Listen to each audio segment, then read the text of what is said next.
Will you recommend the continuation of 4Ps? If no, what is your alternative strategy? Oo. So yung 4Ps, dahil si Presidente sinabi naman niya na itutuloy niya yan, no? That will be it. Pero meron din ako tingin ko kailangang i-review pa rin yan, i-assess. Kasi baka pwedeng may redesigning na gawin, no?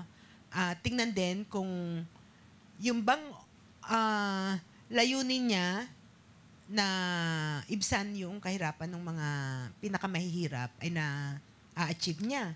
Kasi meron din talagang mga pag-aaral na hindi, no? Yung napakaliit talaga ng impact. Ang dami mga problema sa implementation. Yung iba na nagagastos nila para doon sa pang-araw-araw nila na na hindi dapat doon gastusin yung pera. So yung mga ganon. Kaya dapat talaga tingnan ng buo di ba?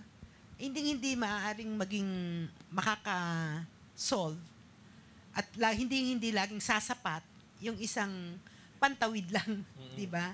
Or yung isang dole out lang.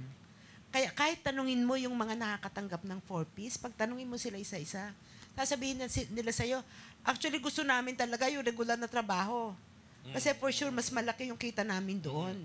Kasi yung natatanggap lang namin sa NAPSI. And I'm glad na nakikita na nila na it is not sustainable. Di ba? Hindi nila nakikita na nila na hindi sustainable program mo for poverty alleviation or even more so for poverty eradication ay yung 4Ps. So, paano rin ginagamit sa politika yan? Di ba?